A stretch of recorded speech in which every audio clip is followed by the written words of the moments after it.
Então, o tema da aula de hoje, nós vamos estar desenvolvendo com vocês, é interação medicamentosa, ok? É o tema que nós vamos estar discutindo e conversando com vocês, certo? Só lembrando, assim, a interação medicamentosa, alguns pacientes que vão estar mais suscetíveis são pacientes polimedicados, né? Paciente com portador de doença crônica, é o que estarão mais suscetíveis a desenvolver interação. E eu tenho que pensar em interação medicamentosa, que ela pode promover, às vezes, um sinergismo, ou pode promover também assim, um antagonismo do efeito desejado, do efeito terapêutico. Certo? Então, vamos lá. Ela pode ser uma interação medicamentosa, é o alvo que hoje nós vamos estar trabalhando. O alvo de hoje é trabalhar sobre as interações medicamentosas, mas pode acontecer interação medicamentosa com álcool, pode acontecer também interação medicamentosa com o tabaco, e pode também acontecer uma interação medicamentosa com alimento. O alvo nosso é entender os princípios da interação medicamentosa. É o alvo da nossa aula hoje.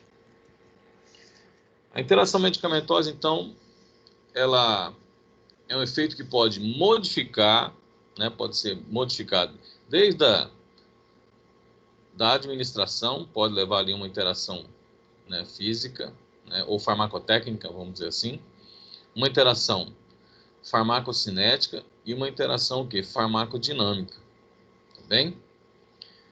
E se dá através do quê? Principalmente com a administração concomitante com outro medicamento, certo?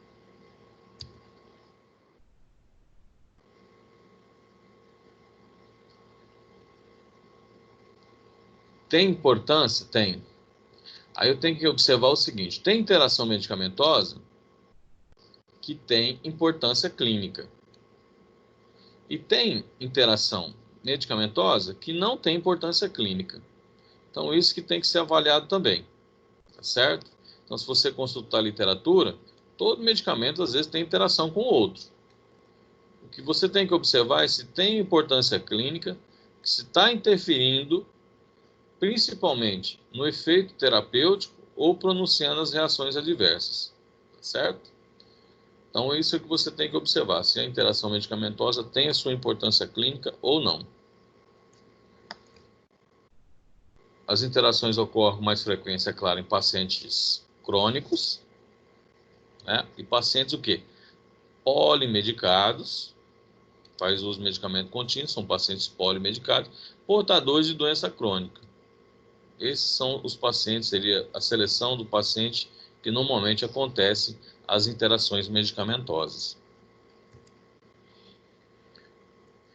O que deve ser avaliado na interação medicamentosa? Fatores relacionados ao paciente e fatores relacionados a quê? Fatores relacionados ao fármaco. Então, às vezes nós temos algum paciente renal crônico, paciente hepatopata, né, um paciente às vezes com ascite, né, que algumas patologias que também influenciam no mecanismo de ação e na farmacocinética do fármaco, assim como as características, né, relacionadas, né, ao fármaco.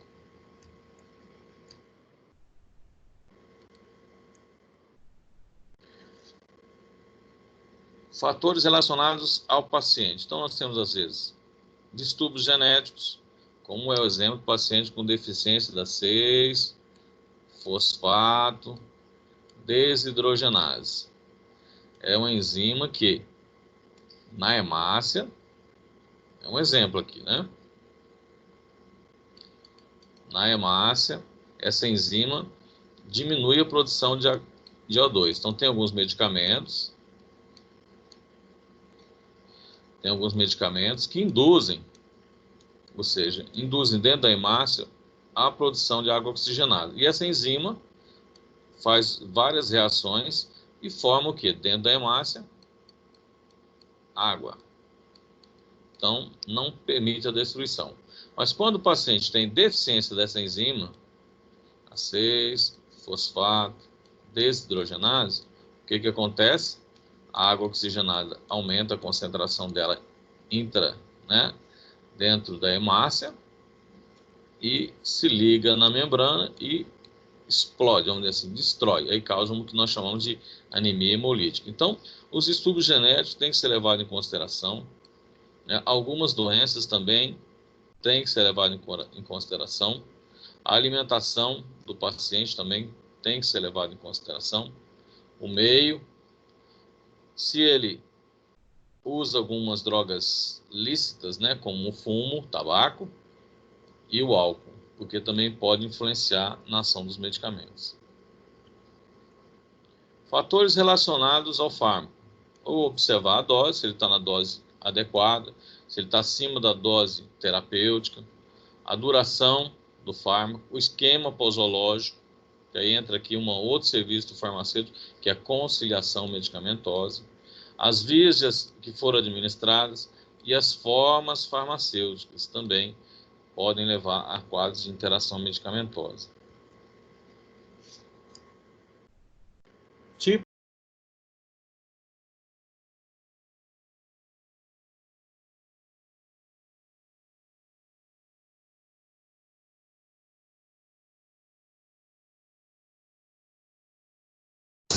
né? Então, às vezes, no preparo, quando misturam uma substância e outra, pode levar, às vezes, um quadro de interação medicamentosa. Um exemplo disso é a ampicilina com a gentamicina. Quando administrado no mesmo frasco, causa inativação da penicilina. Mas se administrado em frascos diferentes, então deixa correr no soro um, depois deixa correr no soro outro, tem o sinergismo de ação. Então, no mesmo frasco, não, mas separadamente, sim. Então, uma interação farmacotécnica. Quando eu falar assim em cinética, movimento. Movimento do quê? Movimento do fármaco no organismo. Então, movimento do fármaco no organismo. Então, aqui entra a absorção, fatores relacionados com a absorção, fatores relacionados com a distribuição do medicamento, fatores relacionados com o metabolismo, ok? E fatores relacionados com a excreção do fármaco. Então, é o movimento do fármaco, o quê? No organismo. Então, eu tenho, às vezes, interação que interfere desde a absorção, por exemplo, tetraciclina com antiácido, vai diminuir a absorção, certo? Tem os fatores relacionados com a distribuição, onde você tem lá, por exemplo, a ampicilina com os anticoncepcionais. Então, desloca, né, o anticoncepcional e às vezes dá sangramento, né, antecipa o ciclo menstrual, diminui o efeito anticoncepcional, porque existe um carreador, uma proteína no organismo, na circulação, chamada albumina, que ela é responsável por passear com o fármaco, bem? E o fármaco fica ligado a ela, não tem ação farmacológica, certo? Está ligado. E o fármaco livre é o que vai desenvolver a ação, bem? Então, aí vai a afinidade dessa proteína. Aí eu tenho o fármaco A e o fármaco B. O fármaco B está ligado. De repente, o fármaco A tem maior afinidade. Vai lá e desloca. Ele fica livre. Se ele fica livre, ele vai aumentar a concentração tecidual. E aí, consequentemente, aumenta o seu efeito. Então, nós temos esse tipo de interação. Nós temos outro tipo de interação a nível de metabolismo, certo? Todo fármaco ele entra, desenvolve sua ação, depois o organismo vai desmontar a molécula. Aonde que é o desmanche de molécula? É no fígado, nos hepatócitos. E às vezes tem fármacos que são indutores enzimáticos, aceleram isso aí, e tem fármacos que são o quê? Inibidores enzimáticos. Então você utiliza aí um fármaco A e um fármaco B. Um é inibidor enzimático. Então o que acontece? Não deixa o outro ser metabolizado. Aumenta a concentração dele na circulação, aumenta o efeito, aumenta a reação adversa. Quando ele é um indutor, é ao contrário. Diminui a concentração, acelera o metabolismo dele. E a excreção, né? Tem fármacos que vai competir com ele a nível de excreção, diminuir sua excreção, e outros que vão acelerar sua excreção a nível renal. Então, ou seja, é o movimento do fármaco no organismo. E aí nós temos outro tipo de interação que é a farmacodinâmica. Dinâmica É o mecanismo de ação, como ele funciona. Então aí nós vamos ter fármacos que são agonistas e fármacos que vão interagir de forma o quê? Antagonistas, promovendo sinergismo às vezes e às vezes diminuindo o quê? O seu efeito, seria o antagonismo, certo? Então esses são praticamente os 3 tipos de interação medicamentosa. Bom, é importante então eu compreender como que o fármaco se comporta e os tipos de interação. Então, normalmente o fármaco ele é administrado, então é importante verificar as vias de administração. Nas vias de administração, né, é importante verificar se é por via oral, se é por via subcutânea, se é por via intramuscular, se é por via inalatória,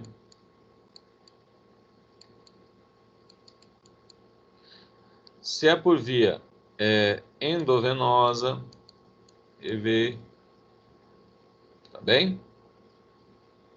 Então, são as vias de administração. Se é por via dérmica, tá? Então é importante você conhecer a via de administração que o fármaco foi trabalhado. Em seguida, é importante compreender que ele vai ser administrado e ele vai ser absorvido, certo? Aí, os fatores que favorecem e dificultam, eu tenho que verificar o peristaltismo, o pH do estômago e do trato gastrointestinal, a lipossolubilidade do fármaco, coeficiente de associação, que é o pKa, né? O pH do meio. Tudo isso também influencia o quê? Influencia na absorção. Uma vez absorvido, ele vai carrear. Qual que é a principal proteína? Falei para vocês, existe uma proteína plasmática, certo? Uma proteína plasmática que carrega com ele. Ela é chamada de albumina. Albumina. Então ela se liga ao quê? Ela se liga ao fármaco. Ela que carrega o quê? O fármaco no organismo. Ó, carreia, né? Transporta ele no organismo. Ok? Então ele é transportado. Aí vamos colocar assim que ele é o fármaco então combinado.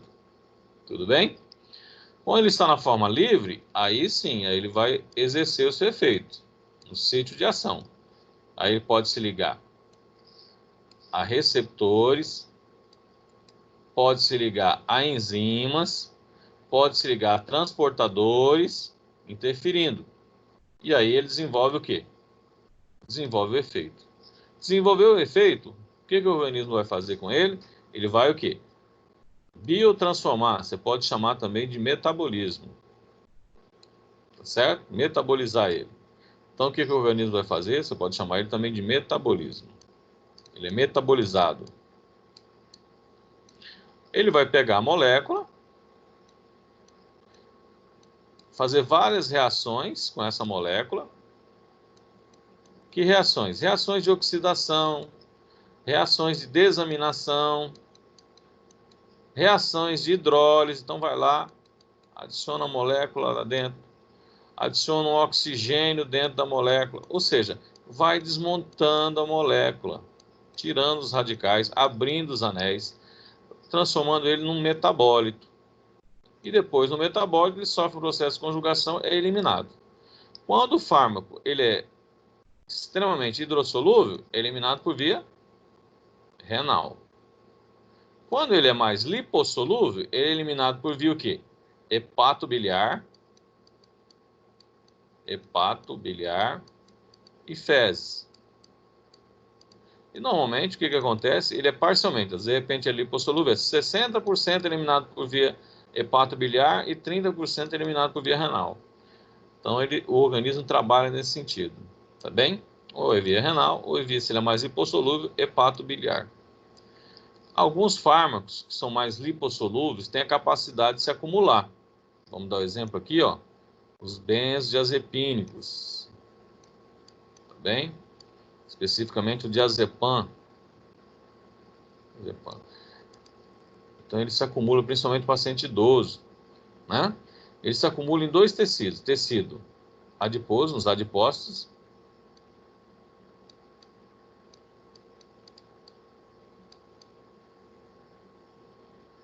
Ou seja, na gordura e no tecido ósseo. Alguns, né? No tecido ósseo. No caso dos benzodiazepínicos, mais no tecido o quê? Adiposo. Nessas situações. Então, esse é o caminho, né, que o fármaco toma dentro do nosso organismo. Então, aí eu tenho que lembrar dos tipos de interações medicamentosas. Então, tem uma interação medicamentosa que está relacionada com a absorção. Eu tenho uma interação medicamentosa que está relacionada com a competição proteínas plasmáticas. E eu tenho uma interação medicamentosa que compete a nível de receptor, seria mais farmacodinâmica, certo? E uma outra interação medicamentosa que pode promover a indução enzimática ou inibição enzimática. Aqui eu estou falando em metabolismo, certo? Então, se a gente dividir, ó, interferindo com a absorção,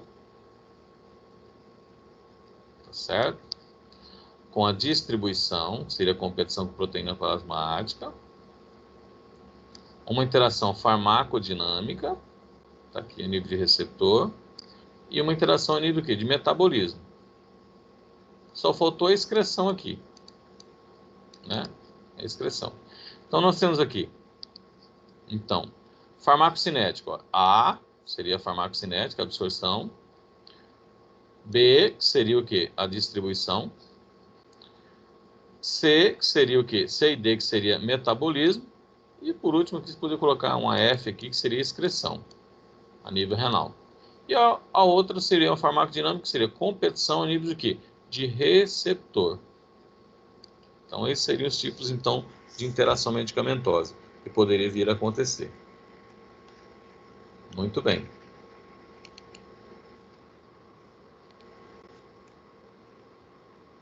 Então, o que seria uma interação, então, farmacotécnica? Né? Seria quando eu tenho os fármacos interagem na própria forma farmacêutica, e aí leva o quê? A reações físico-químicas, como eu dei o exemplo lá, hidroxialumínio com tetraciclina, hidroxialumínio com leite, né? Que seria interação fármaco-alimento, mas medicamento com antiácido, hidroxialumínio. Ou a ampicilina com a gentamicina. Então, são situações que às vezes acontecem. Então, são reações que podem acontecer de oxirredução, né? Como, por exemplo, atropina no permanganato, vitamina C, o sulfato ferroso, né? São interações que podem levar a precipitação, por exemplo, a tetraciclina com CAC, seria hidroxialumínio, precipita. E aí não absorve nenhum nem outro. Carvão ativado, a absorção, né, com os alcaloides. Então, são interações medicamentosas que podem acontecer a nível de administração, né, farmacotecnicamente mesmo. Ó, lembra? Cinética, movimento. Movimento do fármaco onde? No organismo. Então, aí nós temos a absorção, nós temos a distribuição do fármaco, nós temos a biotransformação ou metabolismo e nós temos a excreção. Então, as interações podem acontecer nesses 4 níveis: absorção, distribuição, metabolismo e excreção. Ok? Pode acontecer.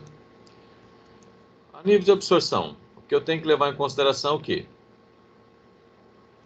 Olha lá, as formas de substâncias insolúveis, que podem dificultar a questão da absorção, o pH do meio, e a alteração que na motilidade do trato gastrointestinal, porque eu tenho fármacos que aumentam a motilidade. Se aumenta a motilidade, fica com menos tempo onde? No trato gastrointestinal, diminui a sua absorção. E eu tenho fármacos que diminuem a motilidade do trato gastrointestinal. Aí fica mais tempo em contato com as microvilosidades do trato gastrointestinal, facilitando a absorção. Então, fármacos que aceleram, a tendência é diminuir a absorção. É isso? Diminui a absorção. Fármacos que diminuem a motilidade, a tendência é o quê? Aumentar a absorção do fármaco que está sendo utilizado concomitantemente. Certo? Então aí, pode formar, então, compostos insolúveis, né? Como tetraciclina com hidróxido de alumínio, com cálcio, magnésio, né? Varfarin com digoxina, ok? Então, são compostos insolúveis. Alteração no pH. pH influencia, né? Se o pH for um pH mais ácido, né? Facilita o quê? A absorção. pH ácido facilita a absorção, por exemplo, de drogas mais ácidas. Então, a gente fala assim, droga ácida melhor absorvida em pH ácido. Droga alcalina melhor absorvida em pH alcalino. Ok? Então, se eu pegar, por exemplo, os AINES, anti-inflamatórios não esteroidais, diclofenaco, naproxeno, dipirona, colocar os barbitúricos aqui, que nós temos ali, o tiopental, né? Fenitoína. Associados com antiácido, o que acontece? Diminui a absorção. Por quê? O antiácido, que vai a tendência dele é o quê? Elevar o pH. Se eleva o pH, se essa aqui tem a característica ácida, seria um ácido fraco, então qual seria o pH ideal para ele ser absorvido? Ácido. Por isso nós falamos, droga ácida é melhor absorvida em pH ácido. Se eu estou alcalinizando, estou tornando um antiácido, estou tornando o pH mais o quê? Alcalino. Alcalino, o que acontece? Diminui a absorção dos AINES. Vamos pensar agora na anfetamina. Anfetamina, efedrina, né? Elas são mais o quê? Elas têm uma característica mais do que alcalina, mais uma base fraca. Se é uma base, para ela ser melhor absorvida, ela teria que estar em pH alcalino, ou básico. Ok? Básico. Então, aí se eu colocar as anfetaminas com antiácido, que torna o pH alcalino, né? O antiácido alcalino, o que acontece? Aumenta o quê? Aumenta a absorção. Aumenta a absorção. Por isso que a gente fala sempre, droga ácida é melhor absorvida em pH ácido, droga alcalina é melhor absorvida em pH alcalino. Tá bem? Então aqui estaria o quê? Aumentando a absorção. Tá bem? Então o pH é importante, né, na questão da absorção. Na dúvida, quando você vai estar orientando o paciente na dispensação, se é ser com ácido, é tomar com o quê? Com água. Simplesmente com água. Tá bem? Certo?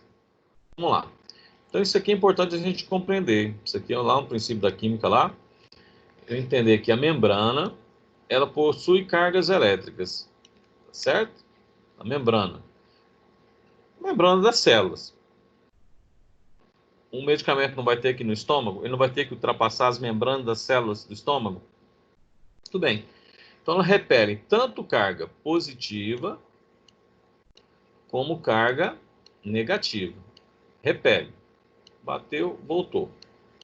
Tanto carga positiva quanto carga negativa. Tá bem? Então, ela tem capacidade de repelir íons. Tá certo? Drogas ácidas são melhor absorvidas em pH ácido. Tá bem? Isso aí depende também do que nós chamamos de pKa, coeficiente de dissociação. E o pKa está relacionado com o quê? Intimamente relacionado com o pH. Então, quanto menor for o pKa do fármaco,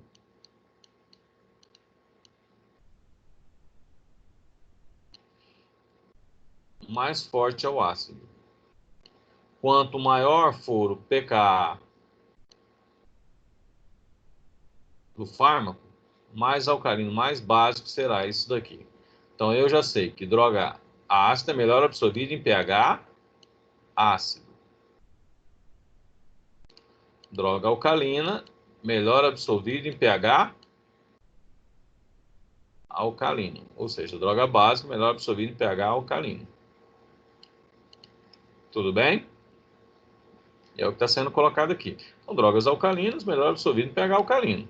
Quanto maior o pKa, significa que é mais o quê? Básico. Certo? Tranquilo? Mesma coisa. Então, olha só. Se o pH é menor que o pKa, ele vai manter o quê? O ácido na forma o quê? Não ionizada. Ok? E a base o quê? Ionizada. Agora vamos pensar o contrário. Se o pH é maior que o pKa, numa base, ela vai manter o quê? O ácido na forma ionizada e a base na forma não ionizada. Outra coisa importante é o seguinte, a forma não ionizada, ela é mais lipossolúvel. Se ela é mais lipossolúvel, ela tem, ó, se ela é mais lipossolúvel, ela tem maior facilidade de ultrapassar as membranas. Tá bem? Quanto mais lipossolúvel for o fármaco, mais fácil será o quê? A absorção. E a droga já ionizada, ela é pouco lipossolúvel, ela é mais o quê? Polar. Ela é mais hidrossolúvel. Ela tem mais dificuldade. Então vamos lá. Se é um ácido fraco, não é isso? Ele tem que ser melhor absorvido em pH ácido. Por quê?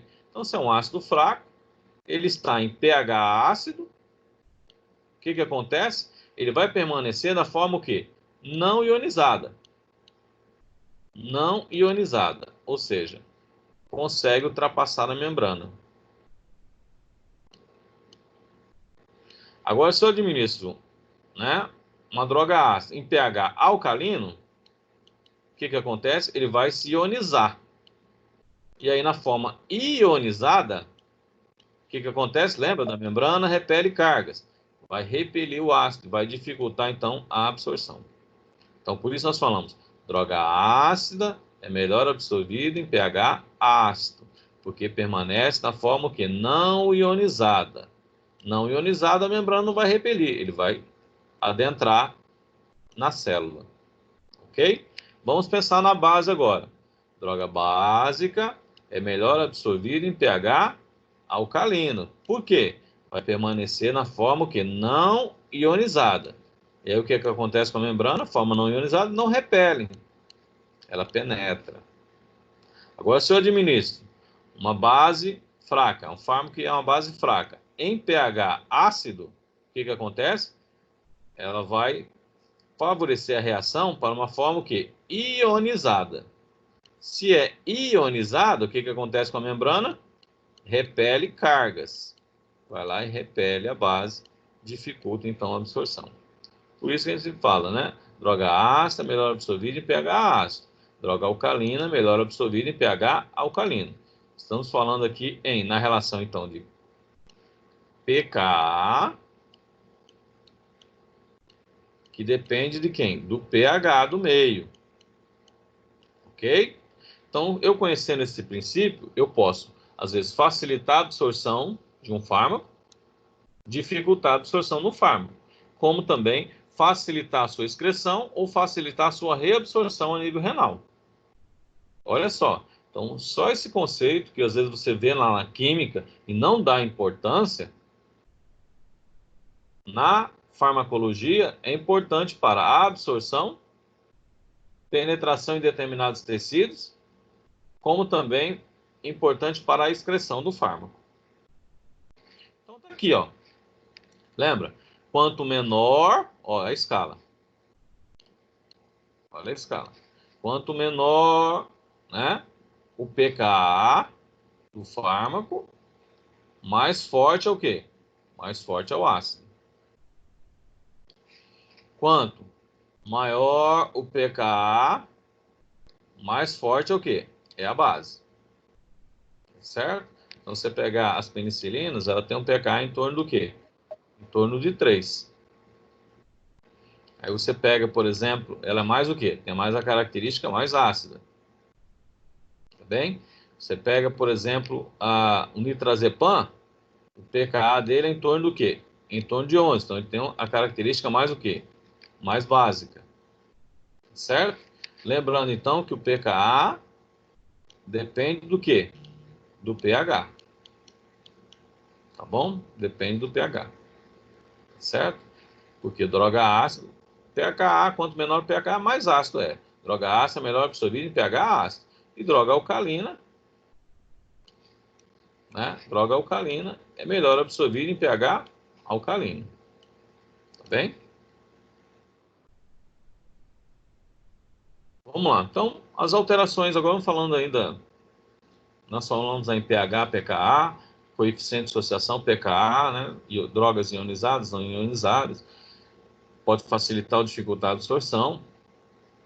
A alteração na motilidade, agora vamos falar um pouquinho da motilidade do trato gastrointestinal.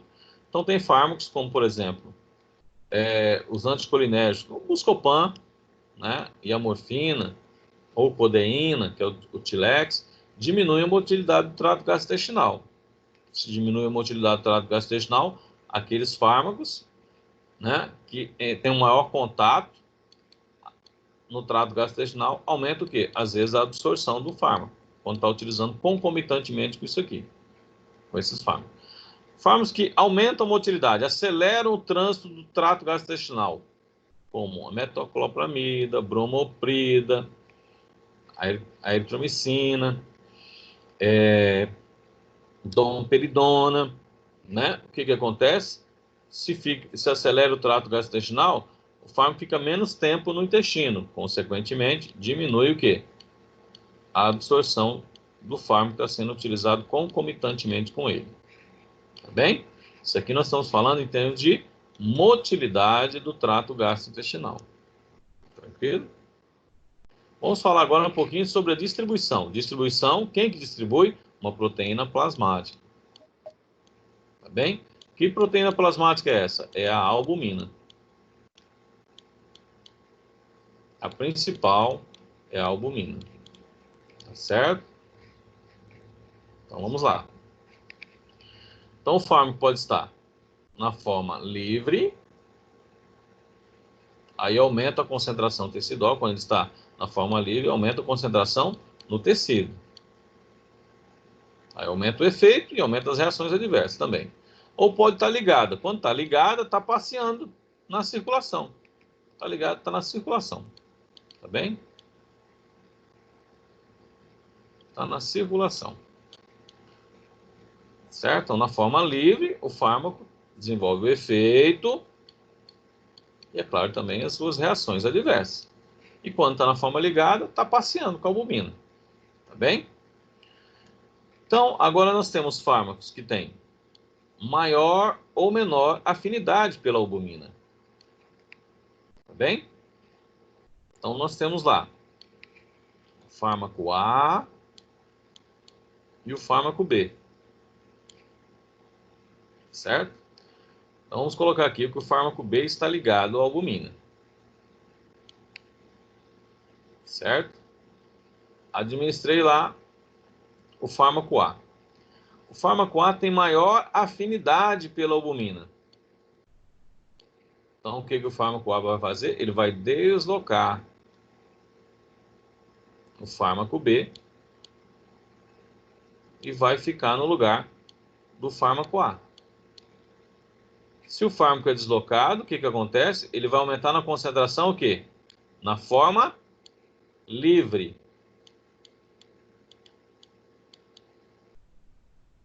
Aumenta a concentração onde? No tecido. No tecido. Tá bem? Tranquilo? Essa é uma situação.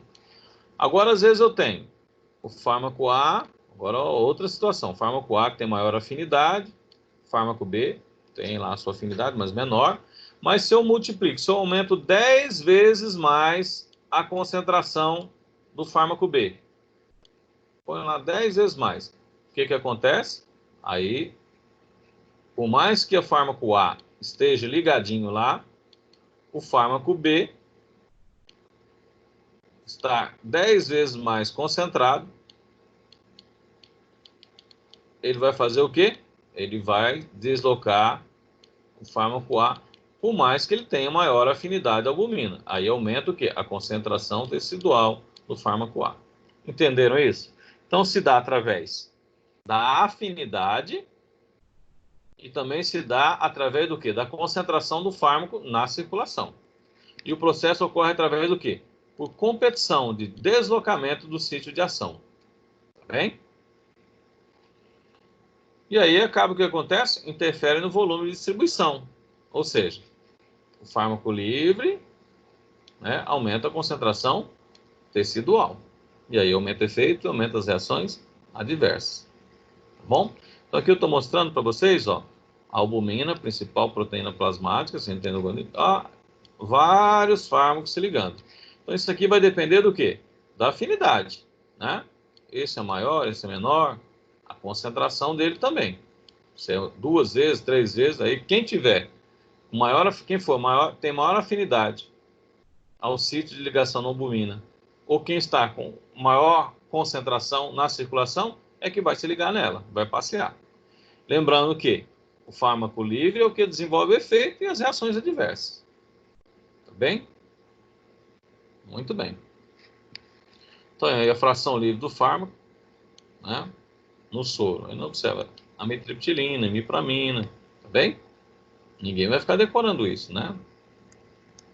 Você tem que entender o princípio. Qual que é o princípio aqui? É um princípio de interação relacionado à distribuição.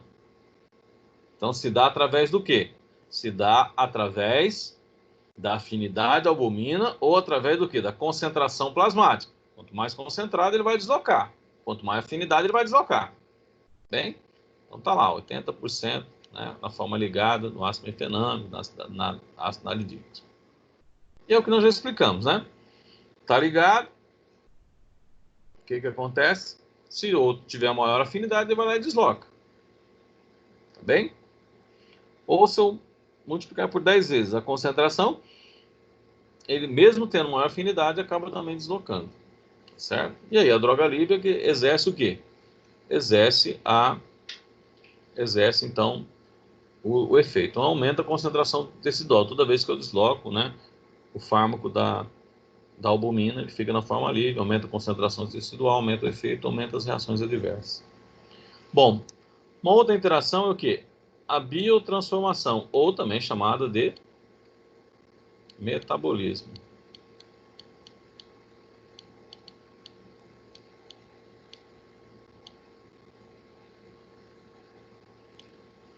Onde que ocorre isso aqui? Ocorre no fígado. O fígado é o meu desmanche molécula. No fígado, especificamente, que célula que tem lá? Os hepatócitos.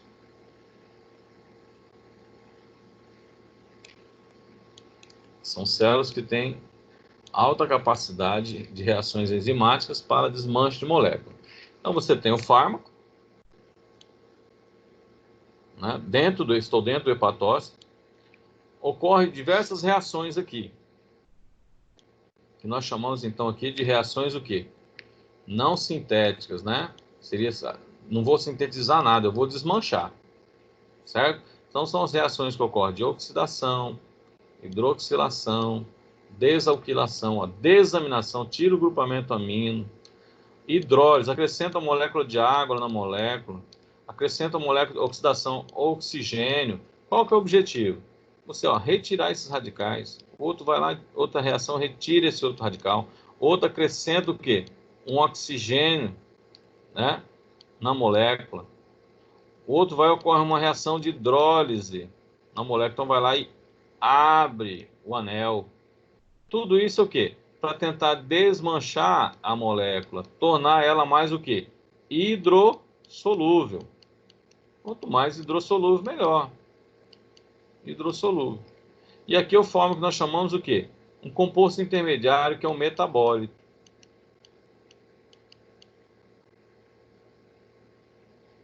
Esse metabólito ele pode ser um metabólito ativo, ainda ter ação, se reabsorver ter ação, ou um metabólito que inativo.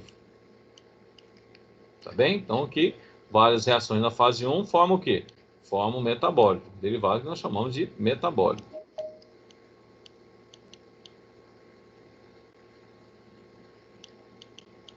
E depois o quê? Formou o metabólito, ele sofre um processo de conjugação, certo?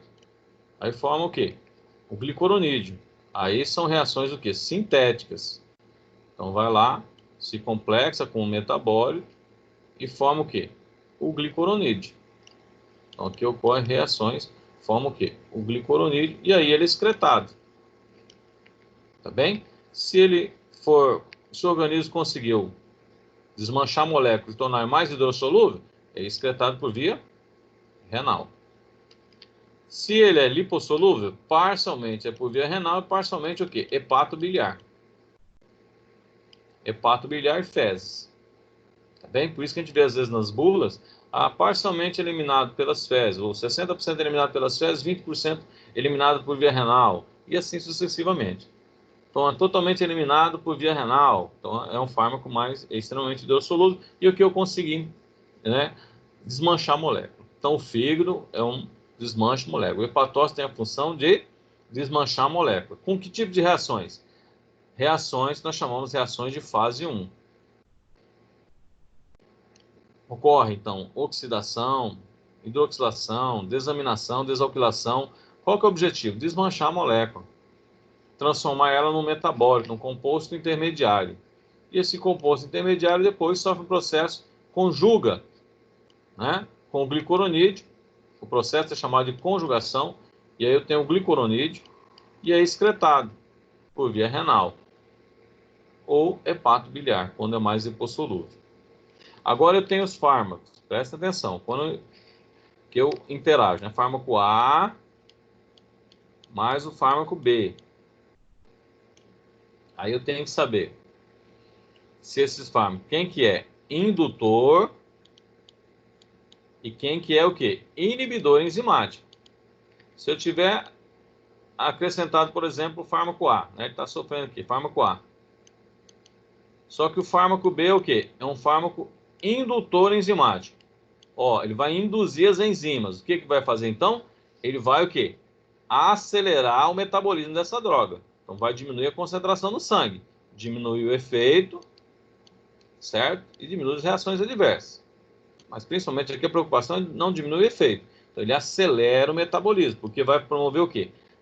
Induzir as enzimas a desmanchar mais rápido. Agora, quando você administra o fármaco A e o fármaco B, e o fármaco B é o quê? Ele é um inibidor enzimático, o que vai fazer? Então, ele vai diminuir as reações enzimáticas. Se diminui as reações enzimáticas, o que acontece com o fármaco? Ele não vai ser metabolizado com aquela velocidade. Aumenta a concentração dele, o quê? Na circulação. Aumenta também o quê? Aumenta o efeito e aumenta também as reações adversas. Tudo bem, pessoal? Então, isso aqui é uma interação a nível do quê? A nível de metabolismo. Tá certo? De biotransformação. E aí, nós temos fármacos que são indutores enzimáticos, fármacos que são o quê? Inibidores enzimáticos. Tá bem? Então, quando eu tenho um indutor enzimático, o que acontece? Acelera o metabolismo, acelera o desmanche dela. O que acontece? Diminui a concentração do fármaco e diminui seu efeito. Quando eu estou utilizando os fármacos que são o quê? Indutores enzimáticos, ou inibidores enzimáticos, o que acontece? Inibe o quê? Aquela cadeia de enzimas. Consequentemente, aumenta a concentração do fármaco, aumenta o seu efeito, mas também aumenta o quê? As reações adversas do fármaco. Tudo bem? Então, de novo, ó. Estou utilizando o fármaco A e o fármaco B. Só que o fármaco A, ele é o quê? Ele é indutor enzimático.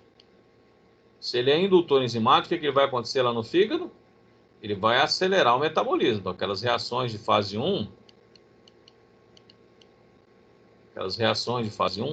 estarão o quê? Aceleradas. Se estarão aceleradas, vão formar um metabólito, depois excretado, né? Glicuronídeo, renal, metabólito. Então, o que acontece com o fármaco B, quando está utilizando, né? Ele é o quê? Indutor enzimático. Eu vou diminuir a concentração dele no sangue. Por que está diminuindo a concentração dele no sangue? Porque eu estou acelerando o quê? O metabolismo dele. Se diminui a concentração dele no sangue, o que acontece? Diminui o quê? Diminui o efeito.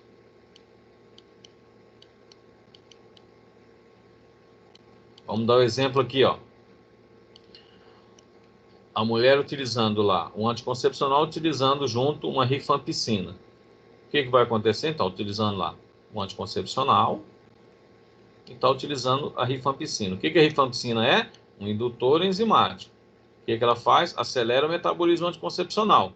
Consequentemente, diminui o efeito. Corre o risco de desenvolver o quê? Uma gravidez. Tá bem? Agora vamos pensar o contrário. Vamos pensar lá. Está utilizando lá o fármaco A mais o quê? O fármaco B. Acontece que o fármaco A, agora ele é o quê? Um inibidor enzimático. Então, o que ele vai fazer naquelas reações de fase 1, fase 2, tá? Principalmente nas reações de fase 1, nas reações de fase 1, vai o quê? Diminuir aquelas reações de oxidação, desalquilação, desaminação, hidrólise, tá bem? Se vai diminuir o metabolismo, o que acontece com o fármaco? Vai aumentar a concentração dele aonde? Na circulação. Aumenta a concentração dele na circulação. Aumenta, claro, o efeito. Aumenta o efeito.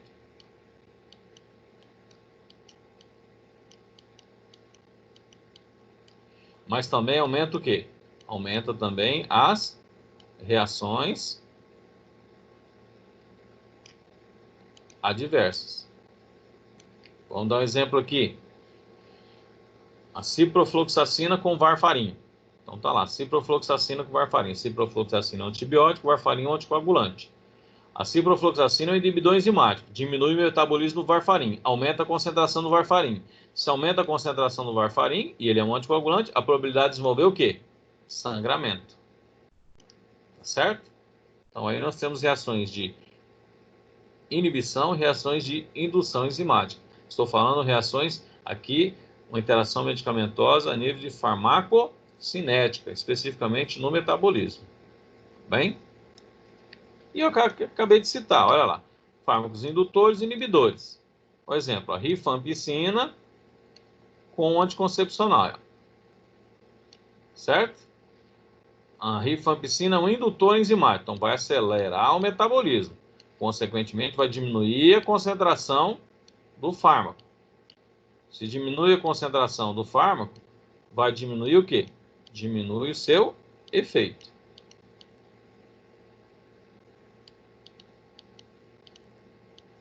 Certo? Vamos pensar o contrário. Cloranfenicol, ciprofloxacina, eles são o quê? Inibidores enzimáticos. Tá bem? Então está utilizando o cloranfenicol, né, com o varfarin. O cloranfenicol é inibidor enzimático. Se inibe a enzima, o metabolismo, o que acontece com o varfarin? Aumenta o quê? Não é metabolizado, aumenta a concentração dele. Se aumenta a concentração dele, aumenta o quê? O efeito. Mas aumenta também o quê? As reações adversas. Qual que é a reação adversa do varfarin? Se ele é um anticoagulante, aumenta o risco de desenvolver o quê? Hemorragia. Hemorragia. Certo? Então, isso aqui é importante eu conhecer o conceito de indutor e inibidor enzimático. Tá bem? Bom, aí você vai ver lá, ó, nas bulas, né? A enzima CP, não sei o que, não sei o que. Estou falando do citocromo aqui, são enzimas que compõem o citocromo 450. É um complexo enzimático. Esse aqui é o nome da enzima. Já conseguiram identificar a enzima. Bem? Olha lá. Você pega outra lá. CP, não sei o que, não sei o que, não sei o que. Faz parte também da onde? Do citocromo P450. É um complexo enzimático do fígado que promove o quê? O metabolismo desses fármacos. Aí nós temos fármacos que são o quê? Inibidores enzimáticos e fármacos que são indutores enzimáticos. Sem inibidor enzimático, o que acontece? Aumenta a concentração, por exemplo, da cafeína. Tá bem? Se ele é um indutor enzimático, o que vai acontecer? Diminui a concentração da cafeína. Então, isso é importante você entender. O que é um inibidor e o que é o quê? Um indutor. Tá certo? Então, aqui vamos dar outro exemplo aqui, ó. Varfarin, ele é um anticoagulante. Está utilizando junto com a cimetidina. Cimetidina, o que ele é? A cimetidina é um inibidor enzimático. Você está utilizando junto com o inibidor, o que acontece? Vai inibir o metabolismo, o desmanche do varfarim. Aumenta a concentração dele. Se aumenta a concentração dele, aumenta o efeito. Se aumenta o efeito, qual que é o efeito dele? Ele é um anticoagulante. Se aumenta o efeito, ele pode desenvolver hemorragia. Agora vamos pensar aqui, ó, junto com os barbitúricos. Fenobarbital, gardenal, vamos dizer assim. O que ele é? Ele é um indutor enzimático. Se é um indutor enzimático, o que vai acontecer? Vai o quê? Acelerar o metabolismo. O que vai acontecer com o varfarim? Vai diminuir a concentração dele no sangue. Qual que é o objetivo dele? Evitar a trombose, não é isso? Muito bem. Se diminuir a concentração, corre o risco de desenvolver o quê? Uma trombose. Porque o efeito dele é o quê? É um anticoagulante. Tá bem? Então, esse é o conceito de indutor e inibidor enzimático. Certo? Aí outra enzima. Aí nós temos os substratos dela. Aí nós temos quem? Quem são os inibidores e quem são o quê? Os indutores. Tá bem? Outra enzima. São tudo fazem parte do quê? Do complexo enzimático citocromo P450. Tá bem? São todas essas enzimas aí. Então, vocês vão ler a bula, você já sabe que essa enzima que metaboliza quem? O paracetamol. Se eu uso o quê? Um inibidor, você já sabe, diminui o metabolismo do paracetamol. Se eu uso o indutor, acelera o metabolismo dele, diminui o efeito. Certo? Aí, o prazolam, já identificaram até as enzimas. Então, quando você pega uma bula, você vai lá na parte de metabolismo, ele já vai estar te citando o quê? Um livro de farmacologia vai estar te citando o nome da enzima. E os indutores enzimáticos, né?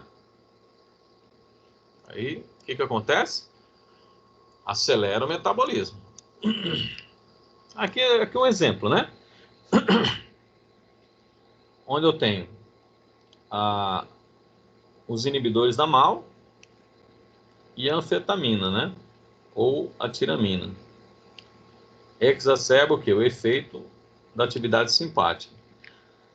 O que eu tenho aqui? Na depressão, vamos só colocar aqui, só para você entender esse processo aqui. Na depressão, qual que é o processo da depressão? A gente considerar é a diminuição de quem? De noradrenalina e serotonina. Ok? Eu vou chamar só de neurotransmissores. Então, a diminuição deles aonde? Na fenda sináptica. Qual que é a maior forma dos antidepressivos? Qual que é o objetivo? Aumentar a concentração dele aonde? Na fenda sináptica, do neurotransmissor, para diminuir o quadro de depressão. Tá bem? Então, ele está armazenado lá e vai ser liberado. Depois ele se liga no receptor. Certo? Então, muitos fármacos, o que? A maioria inibe o que? A recaptação. Então, ele desenvolve a sua ação, se ligando no receptor. Depois ele é o quê? O organismo nada se perde, tudo se transforma. Ele é recaptado. Depois. Tá bem? O neurotransmissor é recaptado. E quando ele é recaptado, às vezes ele é metabolizado por uma enzima chamada o quê? MAO. Monoaminoxidase. Então aqui está mostrando um exemplo de interação medicamentosa. Tá bom? Então o que a MAO faz? Degrada o neurotransmissor, especificamente noradrenalina e serotonina. E o que a anfetamina faz? A anfetamina é um medicamento para emagrecer. Tem algumas chamadas metanfetaminas que são alucinógenas, né? Que é o êxtase. Mas de maneira geral, vamos pensar para emagrecer. O que elas fazem? As anfetaminas, ela estimula a liberação do neurotransmissor. Tá bom? Então aqui nós temos uma interação onde eu tenho um fármaco que estimula a liberação do neurotransmissor, ou seja, aumenta a concentração do neurotransmissor na fenda sináptica. E o antidepressivo que faz o quê? Inibe o quê? A degradação. Então, consequentemente, vai aumentar ainda mais o quê? A concentração do neurotransmissor na fenda sináptica, porque o neurotransmissor não está sendo o quê? Metabolizado. Consequentemente, pronuncia o efeito, mas também pronuncia o quê? As reações adversas, daí chamado o quê? Aumenta a atividade o quê? simpática. Eu resumi neurotransmissor para você entender.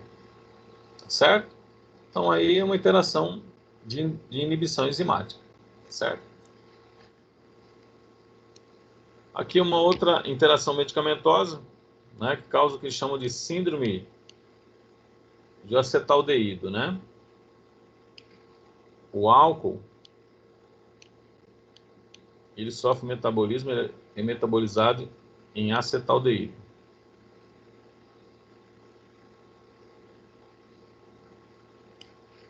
Depois, uma outra enzima transforma ele em acetato. Ok? Aqui é chamado álcool desidrogenase e aldeído desidrogenase. Aqui, álcool desidrogenase e aldeído desidrogenase. São duas enzimas. Uma enzima chamada álcool desidrogenase, é uma enzima. E aqui é chamado aldeído desidrogenase. Certo? Quando você utiliza o álcool juntamente com quem? Com o metronidazol. Não só o metronidazol, vou colocar assim, ó.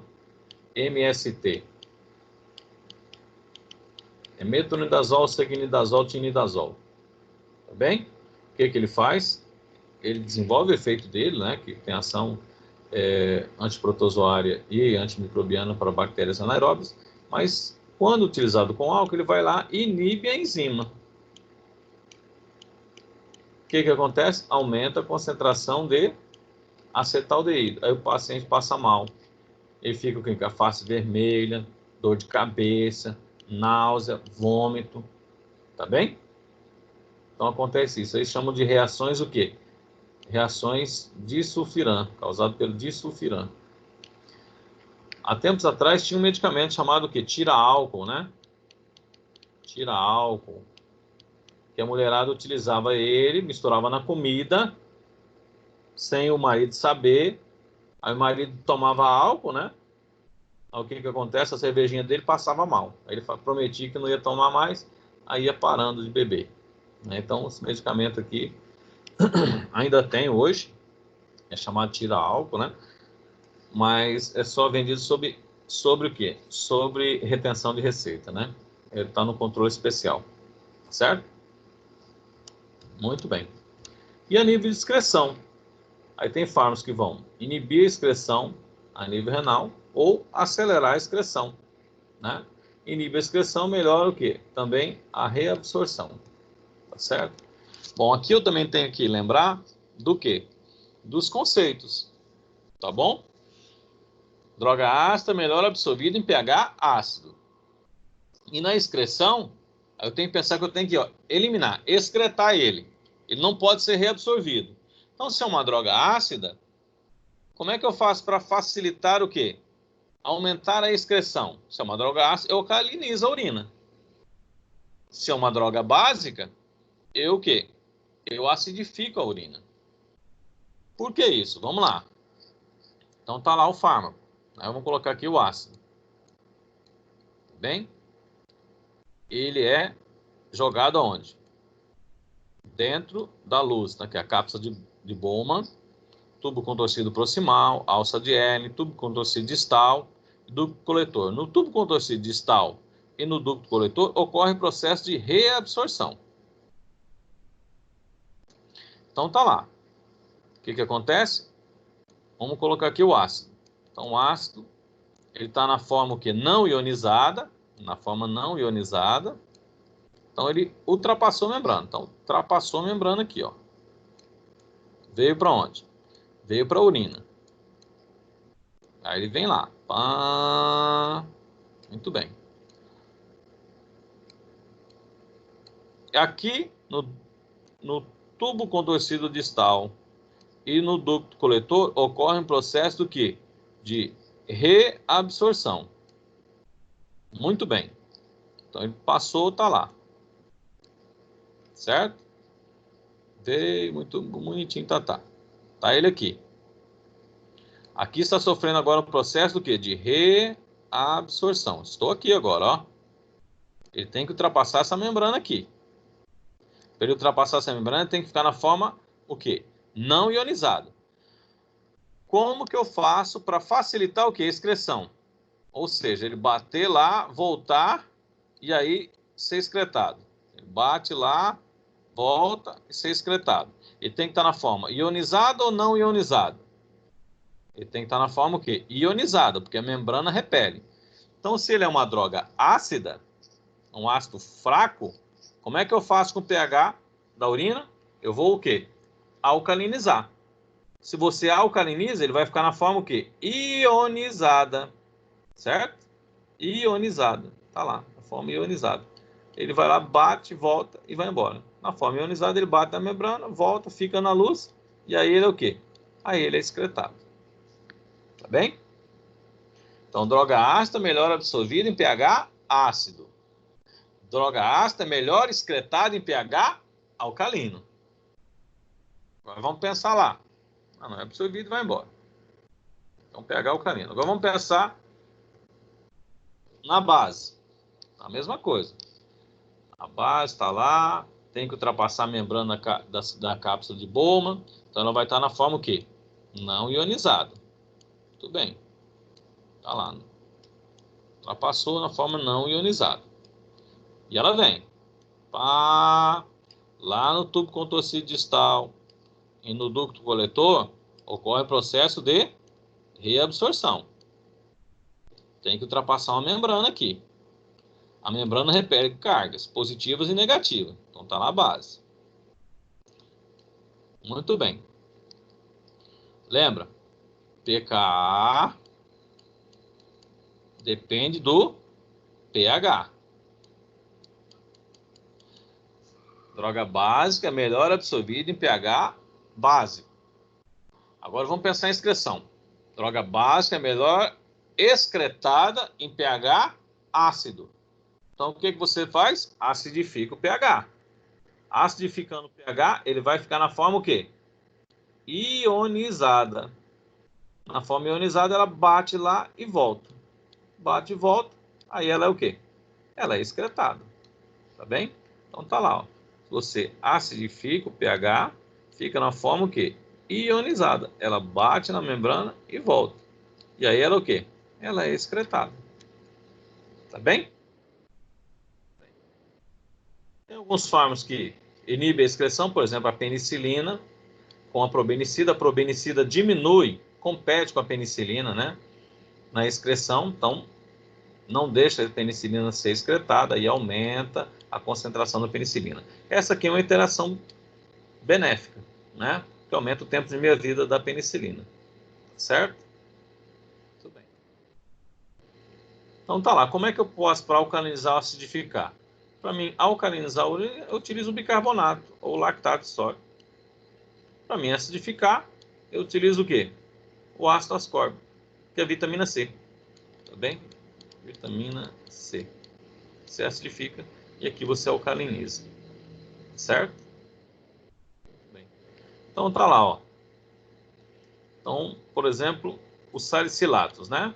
Ó, salicilato, ácido acetil salicílico. Vamos pensar em termos de excreção. Como é que você aumenta a excreção dele? Alcalinizando a urina. Como é que você diminui a excreção dele? Acidificando a urina. Tá bem? Que ele é reabsorvido novamente. Vamos pensar agora em fármacos básicos, como a anfetamina. Se é básico, como é que você facilita a excreção? Acidificando. Como é que você facilita a reabsorção? Alcalinizando. Tá bem? Aí é só mostrando o gráfico na questão do pH urinário. Vamos pensar agora, ó, dinâmica, mecanismo de ação. Né? Como é que ele funciona? São interações medicamentosas relacionadas ao quê? Ao funcionamento do fármaco. Tá bem? Então, aí nós temos processos que ocorrem aqui. Sinergismo. Tá certo? Sinergismo, ó, efeitos semelhantes. Efeitos, não é mecanismo. Efeitos semelhantes. Então, você tem, por exemplo, a dipirona, acetilsalicílico. Eles são inibidores da COX. Então, tem mecanismos semelhantes. Só que o acetilsalicílico inibe a COX 2, inflamatória periférica, enquanto que a dipirona inibe a COX 3 no sistema nervoso central. Então, ele tem maior atividade o quê? Antipirética, analgésica. O acetilsalicílico, maior atividade anti-inflamatória. Um atua mais periférico, outro atua onde? No sistema nervoso central. Tá bom? Olha o exemplo aqui. Acetilsalicílico e codeína. Tem mecanismos semelhantes. Diminui o quê? Diminui a vascular. Então, o efeito de adição, somação, e aí eu tenho o efeito de potencialização, ou seja, o efeito é maior. Aquele mesmo efeito, aquele mesmo exemplo que eu dei, ó. Inibidor da MAO, o que acontece? Não vai metabolizar o neurotransmissor. E a tiramina o quê? Aumenta a liberação. Então, eu aumento o neurotransmissor e impeço a sua degradação. Impeço a sua degradação. Então, aumenta a concentração do fármaco. Isso aqui eu tenho um exemplo de potencialização. Tá bem? Vamos dar um exemplo agora. Ó. Um exemplo de adição. Vamos dar o exemplo da sulfametoxazol com o trimetropim. Associação das sulfas com o trimetropim. Então, isso aqui é uma associação sinérgica, conhecido como Bactrim. Bactrim, um antibiótico. Tá bom? Ele é um antibiótico. Então, eu tenho um sinergismo. Por quê? A bactéria, ela tem que sintetizar o ácido fólico. Então, ela parte de onde? Do PABA, ácido paraminobenzoico. O ácido paraminobenzoico, através da enzima dihidropeptorato sintetase, ele é convertido em ácido fólico. Ok? Convertido em ácido fólico. O ácido fólico depois sofre a ação da outra enzima, dihidropeptorato redutase, e transforma em ácido tetrahidrofólico. E aí ele sobe outras reações enzimáticas que vão dar origem ao quê? As bases púricas e puridímicas. Lembra daquela? Adenina, guanosina, citosina, que vai dar origem a quem? Ao DNA bacteriano. Muito bem. A sulfa faz o quê? Inibe a conversão de PABA em ácido fólico. E o trimetropim de ácido fólico em tetrahidrofólico. Então aqui eu tenho o quê? Um sinergismo, né? Uma ação de adição. Um atua em uma enzima, outra atua em outra enzima, e aí eu tenho o quê? Um efeito de adição. Tem mecanismos semelhantes que atuam na mesma via, mas são somados, né? Somados, ele promove o quê? Um sinergismo de ação. Bem? Outro efeito aqui, de somação. Somação. O músculo liso bronco, né? Em quadros de bronquite, asma, ele se contrai. E aí causa uma broncoconstrição, falta de ar. Como que eu promovo, então, a broncodilatação? Eu promovo a broncodilatação utilizando os fármacos que são agonistas, beta-2 adrenérgicos. Aí vem a transdução, né? Se liga, proteína G, ativa adenato ciclase, aumenta a MPC, inibe proteína quinase, relaxa. Então, é um receptor, um tipo de receptor. Promove relaxamento. A acetilcolina, ela se liga e promove contração. Mas eu tenho, por exemplo, o brometo hipatrópico, que é o atrovente, o que ele faz? Compete com a acetilcolina, não deixa a acetilcolina se ligar. Então, é um outro tipo de receptor. Então, aqui eu tenho uma somação de efeitos. Por mecanismos, o quê? Diferente. Ambos promovem broncodilatação. Broncodilatação. Mas por mecanismos diferentes. Um atuando no receptor beta-2 adrenérgico e outro atuando onde? No receptor muscarínico. Então aqui você tem uma somação por mecanismos diferentes. Tá bem? Potencialização, o efeito é maior. Né? Como que ocorre esse processo aqui? Qual que é o mecanismo? Então vamos lá. Primeiramente vamos entender, são dois antifúngicos, né? Mecanismo da anfotericina. Então aqui é a membrana fúngica, né? A membrana fúngica. O que ela faz? Aqui é a anfotericina. Ela se liga na membrana e promove o quê? Poros, furo. E aí, perda de íons, mata, então, mata o fungo. Tá bem? Que é o mecanismo, então, da anfotericina, que é o mesmo da anistatina. Então, faz furinhos. Um monte de furinho. Entendeu? Furo, furo, furo, furo, furo, furo, furo, furo, no fungo. Tá certo? Muito bem. A flucitocina também é um antifúngico. Só que ele tem que entrar por uma permease, um buraquinho natural que o fungo tem. Então, ela entra, se transforma em 5-fluoracil, depois inibe quem? A timidilato sintetase. Inibindo a timidilato sintetase, eu não vou formar o quê? A timina, que faz parte do quê? Das bases piridímicas da síntese DNA. Tá certo? Ou seja, a anfotericina faz furo. A flucitocina, ela tem que entrar por onde? Ela tem que entrar por uma permease. Então, ela entra na permease e interfere com o quê?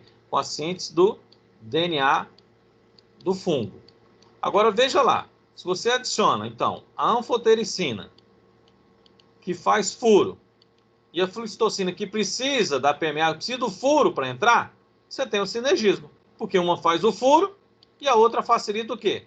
A penetração da flucitocina. Então, esse furo aqui, quem que vai promover vai ser quem? A anfotericina. A anfotericina vai e faz um furo. Faz outro furo. Facilita o quê? A penetração da flucitocina. E aí, é claro, a sua ação. Então, aqui nós temos o quê? Um sinergismo. Tá bem? Aí, algumas interações. Exemplo, ninguém vai decorar isso, gente. Nós temos hoje sistemas, nós temos programas, aplicativos. Tá bem? O que você tem que entender são o quê? Os princípios da interação medicamentosa. Tá bom? Aí nós temos também o efeito o quê? Antagonismo, o efeito oposto. Presta bem atenção. Aí você tem um antagonismo fisiológico, adrenalina e acetilcolina. Ou seja, embora uma promove, por exemplo, broncodilatação e a outra promove broncoconstrição, mas atuam por quê? Por mecanismos diferentes. A adrenalina via o quê? Via simpático, sistema nervoso simpático. E a acetilcolina via o quê? Parasimpático. Então promove o quê? Efeitos opostos, mas em sistemas diferentes. Um é simpático, outro parasimpático. Tá bem? Um outro antagonismo, ele pode ser, então em sistemas diferentes. Antagonismo fisiológico em sistemas diferentes, simpático, parasimpático. Aqui liga em receptor adrenérgico, isso aqui liga em receptor colinérgico. Agora, estamos falando de fisiológico. Agora, o farmacológico. O farmacológico, ele pode ser o quê? Um antagonismo competitivo ou não competitivo. O competitivo pode ser reversível ou irreversível. Tá bem? Irreversível. Vamos lá agora. Vamos dar um exemplo daqui, de antagonismo competitivo. Buscopan. Então, como é que o Buscopan age? O Buscopan, acetilcolina promove contração do músculo liso, contrai o músculo liso. O Buscopan faz o quê? Compete com quem? Com acetilcolina. Não deixa a acetilcolina o quê? Se ligar. Então, compete pelo receptor muscarínico. Compete. Ele tem que competir com quem? Com acetilcolina. Tá? Compete com acetilcolina. Agora, se de repente ocorrer uma maior liberação de acetilcolina, ela vai se ligar. Então, o efeito dos competitivos, ele é subjugado. O que é a palavra subjugado? Né? Ele pode se perder quando se aumenta a concentração. Tá bem? Então, tá lá. A escopolamina compete com o quê? Com a acetilcolina, não deixa a acetilcolina se ligar. Então, ela vai lá, se liga, e a acetilcolina, então, não consegue se ligar. Tá bem? Agora vamos lá, os não competitivos. Um exemplo, a naloxona.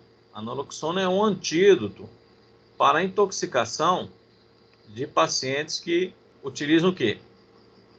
Opioides, como morfina, codeína, tá bom? ela vai lá e se liga. Se liga, certo? E não permite mais o quê? Se liga e acabou. Desliga o receptor de uma vez. Tá? O opioide não consegue mais se ligar, porque o receptor está inativado. Tá bem? É chamado não competir, não precisa competir. Ele vai lá e se liga. Inativa o quê? Inativa o receptor. Aí é chamado do quê? De não competitivo. Tá bem? Então tá lá. Competitivo, competindo com acetilcolina. E o não competitivo, né? Ele vai lá e se liga e pronto, acabou. E de forma o quê? Irreversível. E não reverte aumentando a concentração, por exemplo, do opioide. Não reverte. Ele vai lá, se liga e inativa o receptor. É chamado não competitivo e reversível. Tá bem? Aí, com alguns exemplos de interação medicamentosa que pode acontecer por esses mecanismos, tá certo? Anfetamina, fármaco A, fármaco B. Aqui é um exemplo de uma fórmula de emagrecer, né? Uma Panacec, às vezes tinha, né? E tá lá, fármaco A, fármaco B, menor efeito. Isso aqui são exemplos que você pode estar trabalhando, tá bom? Bem, pessoal, a nossa aula era essa.